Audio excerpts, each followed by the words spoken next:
qui a le grand plaisir de vous accueillir aujourd'hui.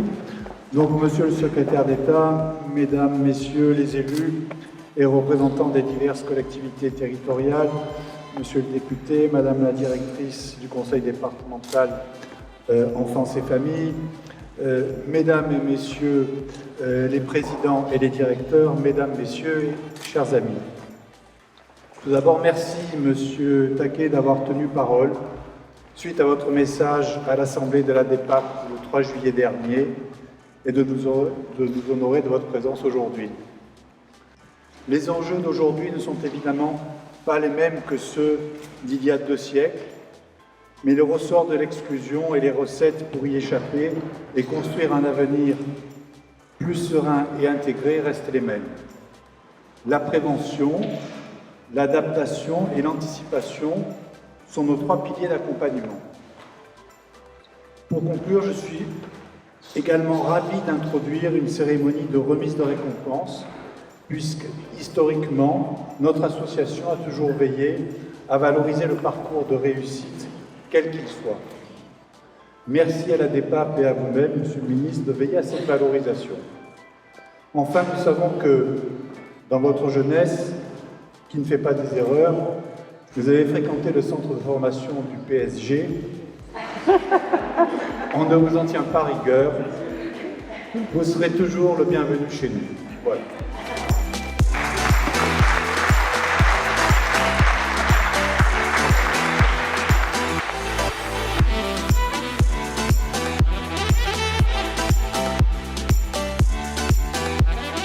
Lors de l'Assemblée générale, vous étiez plus de 200 personnes et aujourd'hui vous êtes aussi nombreux. Quoi de plus représentatif pour montrer aux jeunes, au niveau des acteurs locaux, départementaux et nationaux, les liens qui nous unissent en faveur des jeunes accueillis ou ayant été accueillis à la protection de l'enfance. Comme l'a rappelé Monsieur le Ministre le 27 mars 2019, il est important de témoigner de nos liens de collaboration et de concertation de l'ensemble des acteurs qui interviennent dans le champ de la protection de l'enfance dans l'ensemble du territoire. Monsieur Adrien Taquet, vous pouvez constater qu'aujourd'hui, la DEPAC 13 a réuni jeunes, les élus, les professionnels, la ville, le département, la région et l'État.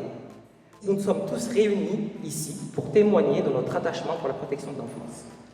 Nous avons tous un rôle à jouer dans la mise en œuvre d'une politique permettant de répondre aux besoins de l'ensemble des enfants protégés.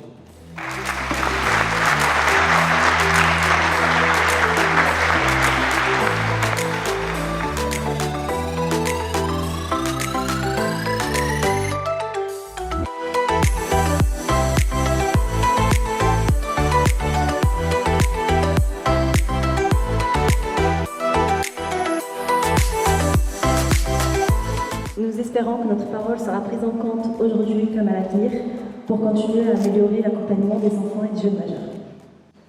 Mesdames et messieurs, Monsieur Taquet, je vous remercie pour votre écoute et je suis certaine que tous ensemble, nous pourrons faire évoluer l'accompagnement des enfants.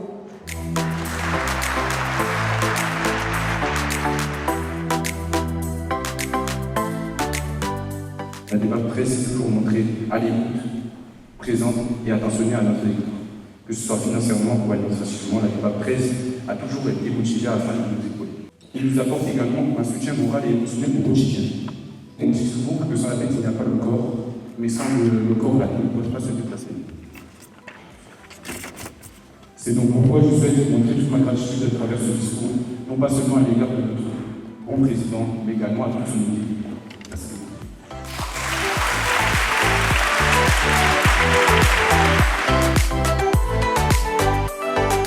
Et quand je vois des parcours comme ça, je me dis que notre jeunesse est belle. Et nous avons la chance en France d'avoir une très belle jeunesse. À Marseille, d'avoir des personnes comme Hamza. Et j'ai envie de dire que voilà, grâce à ces personnes-là, la ville de Marseille et la jeunesse que je représente aujourd'hui seront déterminées à faire réussir notre belle jeunesse.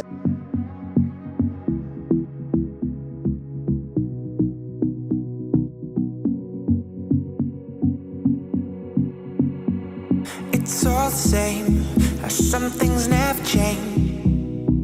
I couldn't stop and say no. La DEPAC est partie intégrante du système en réalité. Et on voit très bien, on entend très bien à travers les témoignages. Et donc on a une responsabilité du pouvoir public quels que nous soyons, département, municipalité, pourquoi pas État, évidemment, de faire en sorte de vous soutenir parce que vous faites partie du campus. Et on l'a entendu sur la question du maintien du lien, sur les choses très très concrètes, sur l'accompagnement qu'on atteint la majorité. Depuis le début, je dis que quand il y a des dysfonctionnements, quand il y a des trucs qui déconnent, il faut être intraitable. Il faut les dénoncer. Les médias, notamment, jouent le rôle de lanceur d'alerte pour cela, et c'est très bien. Il n'y a pas d'ambiguïté là-dessus. Pour autant, la protection de l'enfance ne se résume pas à ça. Il y a déjà des professionnels très engagés, qui ont beaucoup donné ces derniers temps. Il y en a un certain nombre dans cette salle et je vais vous remercier, parce que je sais que les derniers mois étaient encore un peu plus compliqués que d'habitude. Et puis, il y a plein de belles histoires. Voilà. Et vous en êtes la démonstration. Et je pense que pour les générations à venir, c'est important de savoir qu'il y a des gamins en hippocampe, qu'il y a Hamza, qu'il y a des parcours brillants comme ceux de Melissa, qu'il y a Charlie, qu'il y a Tony, qu'il y a tous ces gens-là, qu'il y a Emily, qui est aussi... tous ces gens qui ont des parcours et qui... c'est même pas des parcours extraordinaires. Moi j'avais dit ici à Marseille il y a 2 ans, je pense que ce qu'on doit essayer de faire, et ce que les enfants de l'aide sociale à l'enfance attendent de nous, les pouvoirs publics, c'est d'avoir la vie des enfants comme les autres. Et c'est très très simple et c'est très très compliqué, et c'est ce qu'on doit s'évertuer à faire.